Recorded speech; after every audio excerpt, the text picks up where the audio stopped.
This is the 217 Recovery Podcast with Corey Winfield. You have a rich person's name. Like, you should be a billionaire with the name Winfield. And co-host Marnie Winfield. Checking the microphones, going good.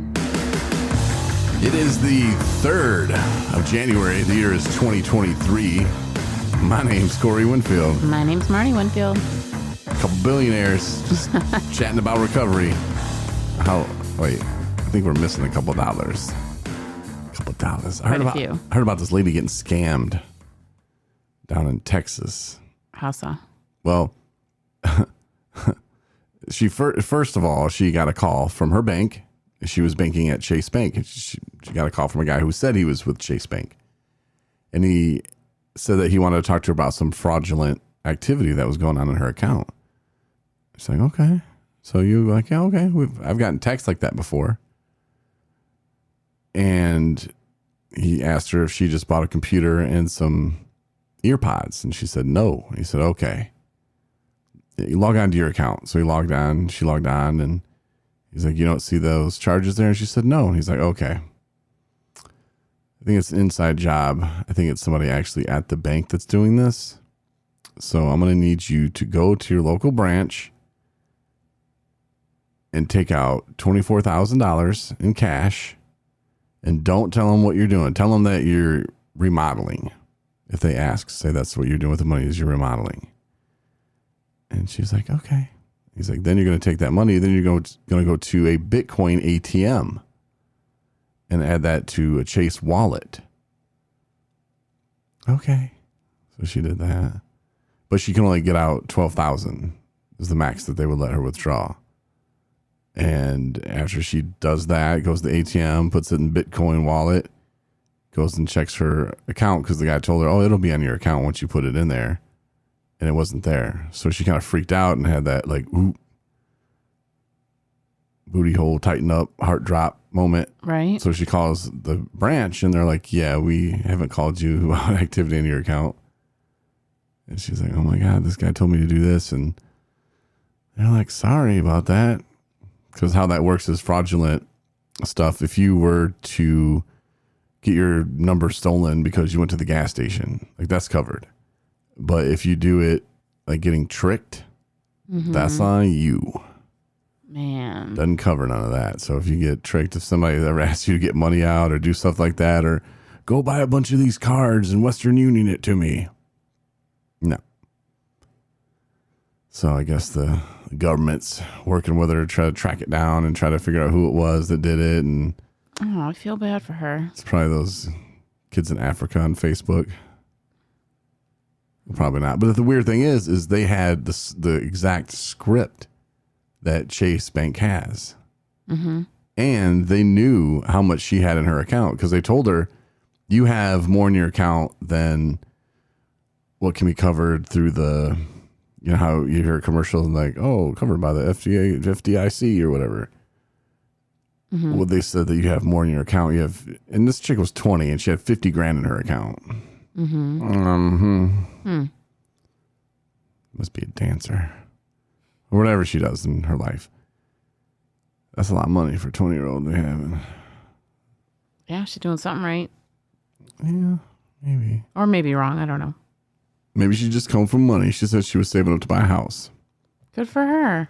Maybe she started work when she was 16. She's been putting her paycheck in there. Well, if we do the math on that, I don't know. It might add up. Yeah. Mm-hmm. If she didn't pay for anything ever. Right. Anyway, but they knew exactly how much she had in her account, you know, so that's kind of freaky. I don't know how they knew that. Right. You know, like when they told me to go to the bank to draw out money, that's where they would have lost me. I'd have said, nah. Right. And then, okay, I'll go to the bank and draw out some money and then put it in a Bitcoin ATM. I don't even know that they have those. I'd be like, what is that? Where do I go? Like, huh? I'd be so confused. Yeah. I would drive directly to the bank if they really had information that made it sound like they knew what they were talking about. I would have asked so many questions. They would have been like, never mind. Wrong, Mr. Winfield altogether. Here's the thing, though, is like, let's just say that her numbers were taken stolen from her in another way, and that a computer and iPods or whatever was purchased, then I'd want to get on that, as soon as possible. Yeah, and sometimes I'll get a text saying, "Hey, there's weird activity. Did you just buy some in Wisconsin?" And I was like, "No." Mm-hmm. But when they started wanting me to go to the bank to draw out money, absolutely not. I'm not doing none of that. Why would she did? Because we think it's somebody at the bank, so don't bring it up. Yeah, they're gonna have you solve the crime. Oh my gosh! And we're gonna need you to bring a gun with you, and then take that money to the local liquor store. That's where the Bitcoin operator is. Well, that's unfortunate that people take advantage of people like that. You'll see a man on a corner. Don't look at him. Yeah, but just be careful, because the bank will cover like if somebody just steals your stuff or whatever. But if you get tricked, nope, they're not going to cover anything, man. And that is when it gets kind of unfortunate. That's what's up. You know what I'm saying? Yeah, I know what you're saying. Yeah. So how was your evening? My evening was good. I watched you wash your kitty.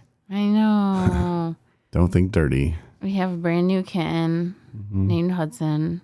Yeah, he's probably about 10 days old. He's from Kalkiaska. No, we think he's probably right at, I think he's about 8 weeks. Yeah. He's a little teeny tiny, big-eyed muffin, all the cute names you can think of. Yeah, I threw out a picture of him on Twitter. Yeah. I'm a Twitter, and I put hashtag litter training sucks. This is the first cat we've had that's just like, he can't wrap his little kitty head around the litter box. Mm-mm. He likes to eat the litter, which is weird. That was the first thing we did when we put him in the litter box. He's just like, Yeah. He's just like, tip, tip, tip. What? And then I woke up because I was like trying to like keep an eye on him. And apparently I dozed off or something. And I wake up because the smell of, I'm going to refer to it as hot and ripe cat turd. It wakes you up out of sleep. Mm-hmm. It's like, whoa. For a little thing that weighs like a half pound. It fits in your hand. Yeah. And I, of course, wake you up. I'm like, honey, and you're like, what? I'm like, you smell that? And you're like, what? Mm-hmm, yeah. I'm like, he's pooping somewhere. Like, we got to get him. And you're like, mm-hmm, yeah. I'm like, no, there's hot turd on the ground somewhere. And luckily it wasn't under the bed, but it was, on my side of the bed. And you took care of it, and that was very sweet of you. Yeah, you like just moved the thing and backed away, and then that was it. You do realize that, right? Yeah. Yeah, and you took care of it. I appreciate that. But I'm the kind of the saver guy, because for some reason I could see him when he's ready to go pee. Mm-hmm. And the other day he jumped up and he was just acting a little weird. So I followed him around with my eyes, and I saw him try to run to the closet. He started getting his squat position. I said, oh, hell no. Ran over there, scooped him up, threw him in the litter, and he went. And I went and checked the floor. He didn't pee on the floor. So I'm like, man, that was pretty close. And then we don't want him just running around the house peeing and pooping everywhere. So you were leaving, and I was like, well, all right, well, I'll take him in the bathroom with me. So I picked up all the rugs, and I brought his little litter box thing in there. And I was getting ready to take a shower, and he's looking around for something. He's like, man, nothing looks good. Said, oh, except the stuff in this box. So he jumps in the box, and he poops in there, and I was really proud of him. But didn't he poop on the floor after that? Nope, he's never pooped on the floor other than that one time. All right. He peed on the floor the first night or the second night. But I think he's gotten a lot better. And now I'm just trying to put him in there, sporadically to be like potty time, kind of like how you do a kid, like it is like we're going to get in the car, time to go to the bathroom. Now, I don't have to go. Was it this morning when I saw him and I scooped him up and he peed and pooped in there? Yeah. I was like, That's this morning. Caught him again today. I was like, get your ass up in there. Yeah. He peed and then he turned around. I think he just turned around and he's like, oh, I like pooping and peeing in here. The other cute thing is he doesn't know how to bury it, I guess. No. But he will do the action of burying. Step all over it. But he's like moving or like he's against the wall because it's not a huge, it's way bigger than he is because now we moved a bigger kind of version in there. And he will go and he's like scraping like his little paws up on the the side of the wall of the litter box, just on the plastic, scraping it like he's trying to get out, trying to get out of the box. But like, it's just kind of silly. And I'm like, oh, honey, why do you not understand this concept? But he's getting there. So Yeah. I don't know. I've never had a child, but man, that's got to be crazy. I bet that's work, yeah, but it's worth it because they take care of you when you're old. Question thrown out there. right. I don't know. No, we're still going to try, and we're still trying, for a real child, and follow along. Yep. We'll let you know That's how all it's we can going. say.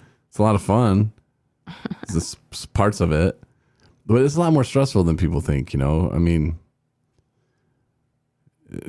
it's like lately it's been okay, but I remember when we first started trying, it was like, man, like making babies is fun until it's like, you better make this baby, and it's like, whoa, and then you feel pressure, and you're just like, man, I gotta perform this time, like this is, and then it gets in my head, but now I think I'm used to it, and I embrace it.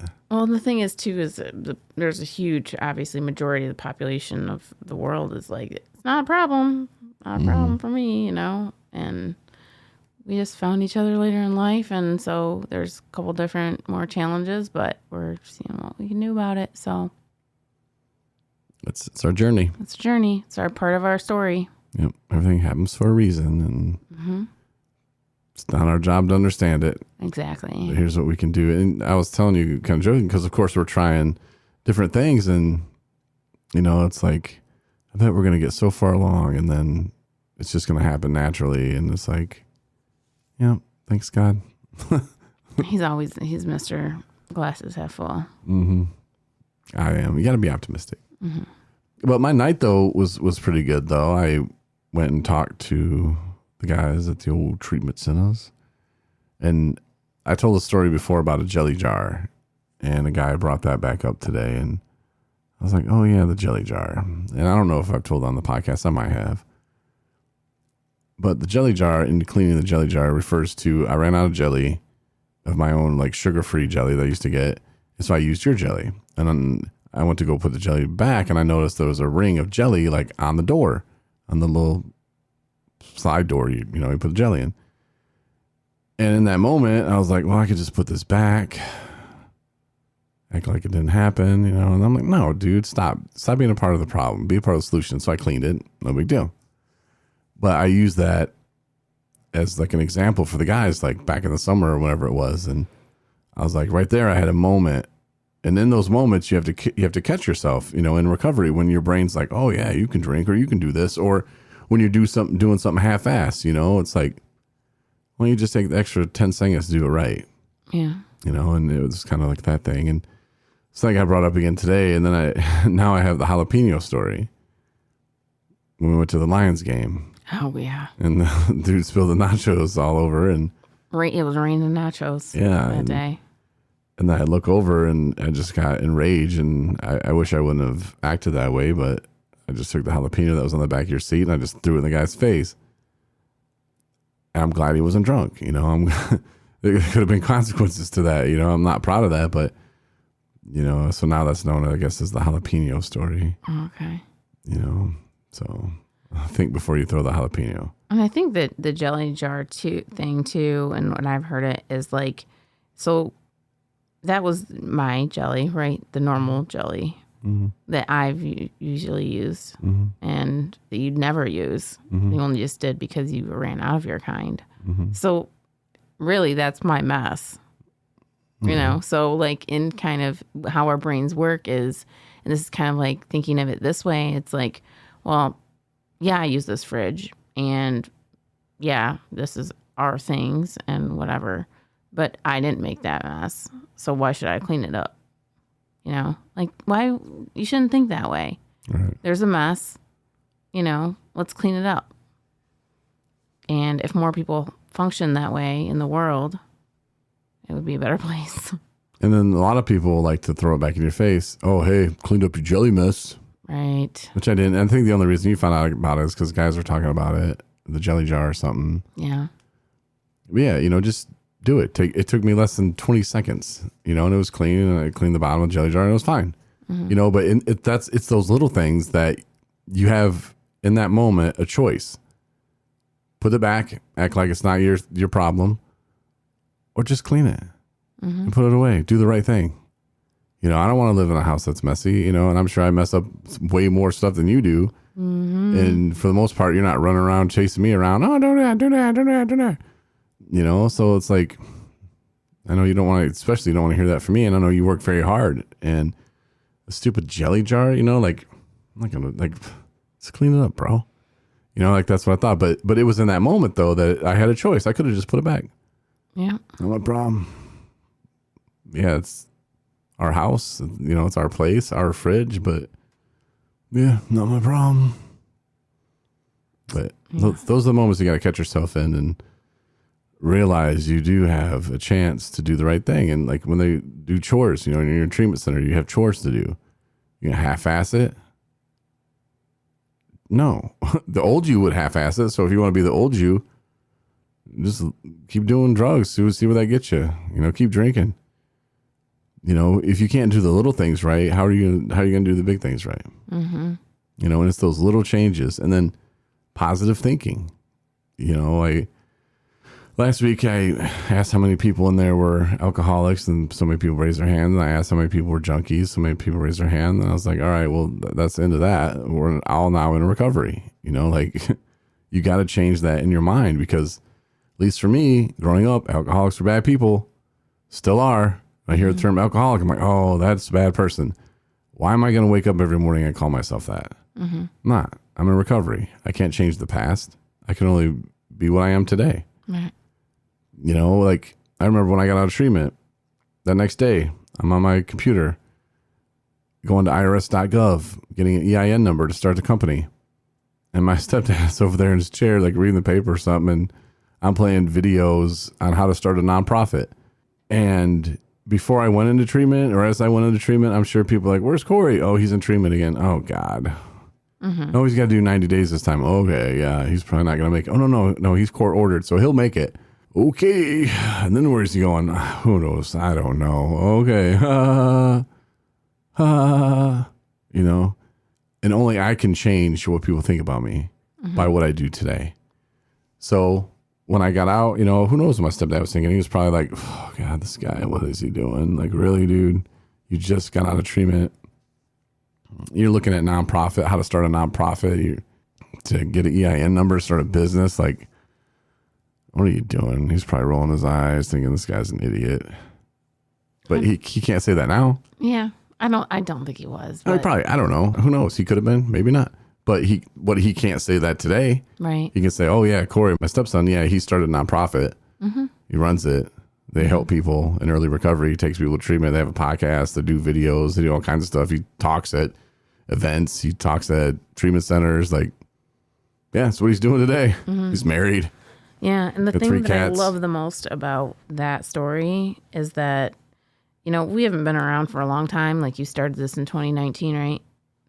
Yeah. Yeah. So not a long time, but we're not going anywhere. You know what I mean? And I think people have kind of caught on to that, because stuff like this kind of there's an ebb and flow to it, even RCOs and things will start, and they just will start and then just fizzle out, or board members start somewhere, then they are there and then they're not there. Yep. And all that we've seen people come and go, and things like podcasts start and disappear. People start jobs and quit, and it's we're still doing, and it's kind of slow and steady is all it is. We're not changing the world overnight, and that's not even, it's just doing something good every day that helps us.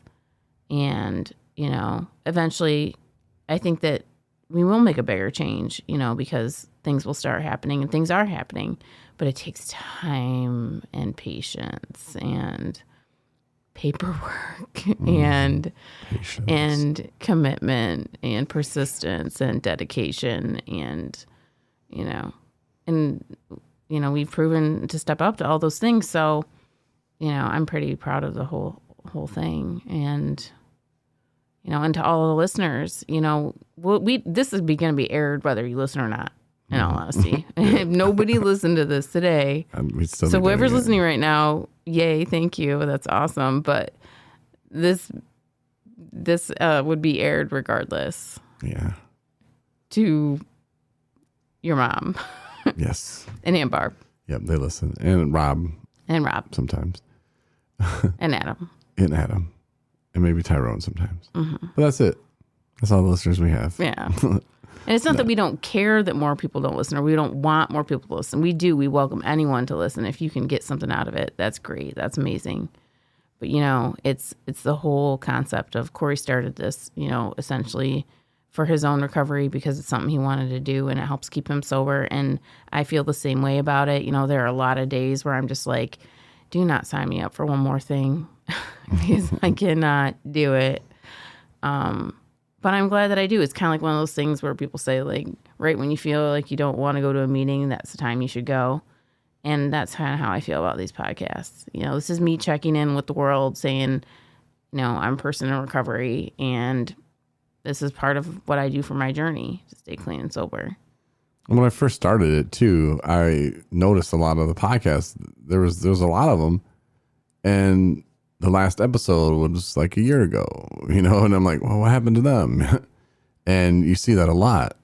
Mm-hmm. And unfortunately, it's because people relapse or they just kind of give up. I know my friend Derek Chowden, let's call him Chow because I always say his last name wrong.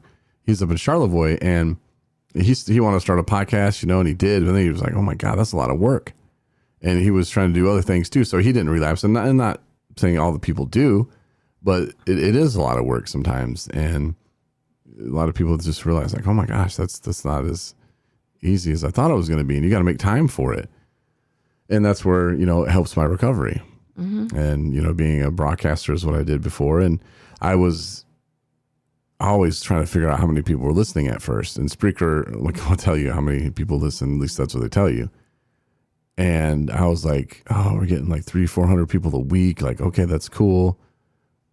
But those were just downloads. So I really don't know how many people heard it or listened. And that was only on people, or they would only track people that signed in using their Facebook. So I don't even sign in to anything with my Facebook. If you listen on Amazon, I sign in with Amazon, so they don't track that. But then they'll try to tell you they do, and they don't. And I read this article about it, and it's like, you're going to lose your mind. You'll never know how many people listen to your podcast. Just keep doing it. And I was like, man. And then God sent me a sign. And that's when I got, and I've told the story 100 times. Email from Kevin in St. Louis. He's like, I was looking for a recovery podcast on iHeartRadio. I typed in recovery podcast. You guys popped up, loved it, been listening ever since. And that's when I knew. I'm like, you know what?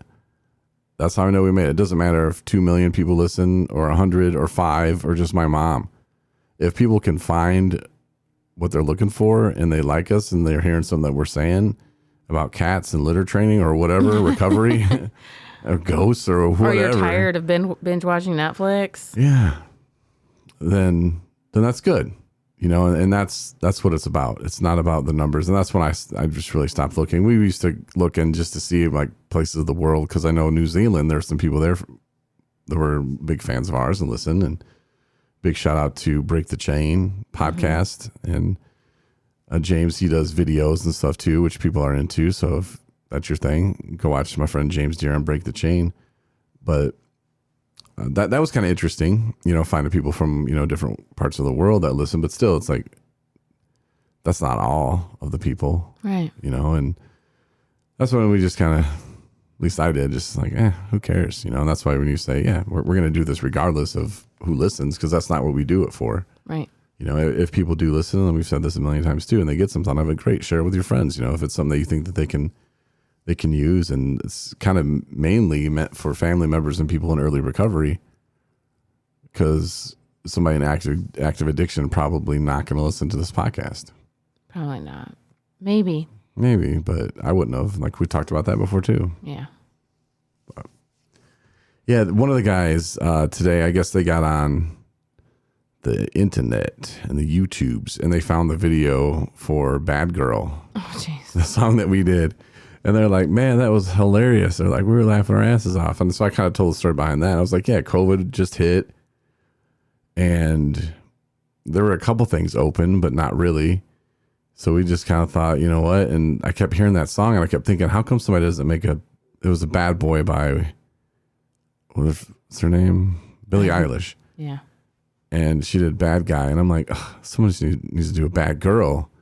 You know, because she's singing like she's a bad guy. And I'm like, well, I'll be a bad girl. So I just flipped all the stuff where she's talking about men and I flipped it to women. And I was like, I'm a bad girl. And then, you know, Dustin's on the bed being silly. And we went to the store and that was funny.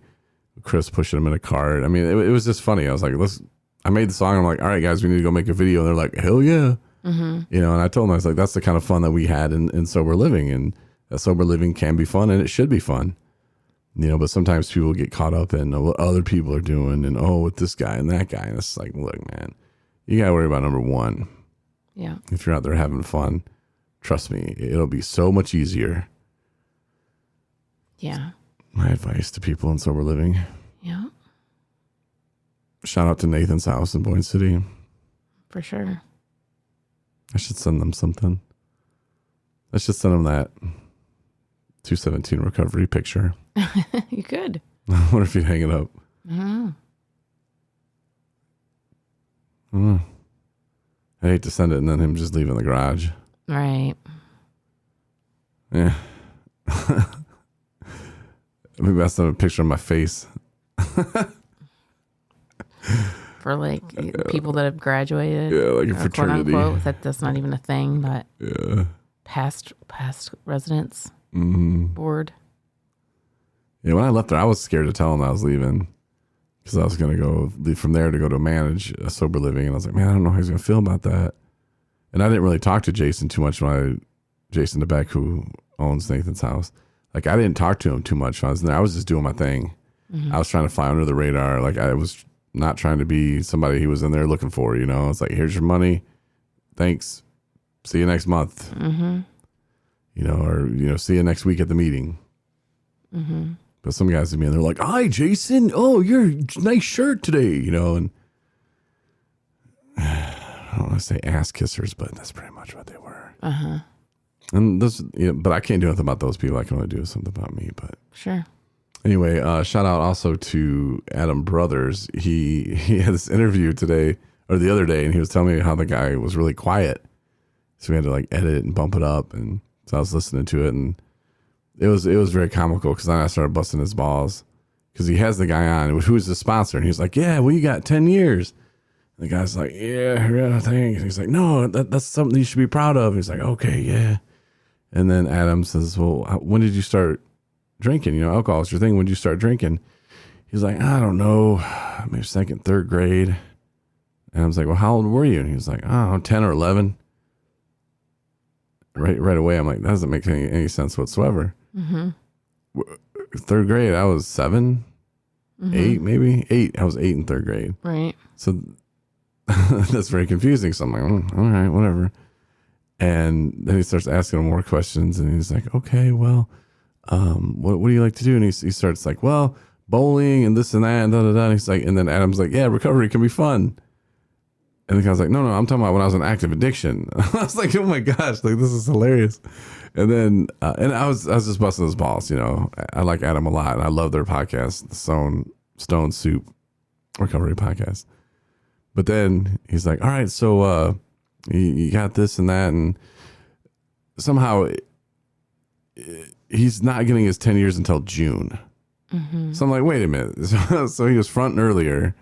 I don't know. It was comical because I was like, man, you let your guests get away with murder or everything. You know, I was like, man, you could have caught that guy in a lot of stuff and asked more questions, you know? Yeah.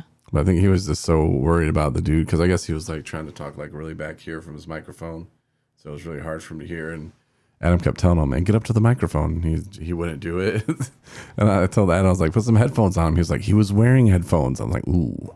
Well, and there's so many times, like in the course of my day, I bet you there's 3 or 4 conversations that I would just be like, I would have loved to capture that, to have on the podcast because it's so original and awesome. And whether it was a learning experience or somebody's realization or some crap that I learned from somebody who had 3 days sober, you know, that's the kind of stuff that I wish I could just like, man, I wish I could hold on to that and have that. But then you get people, even if they're excited and willing, you get them behind the microphone and they're like,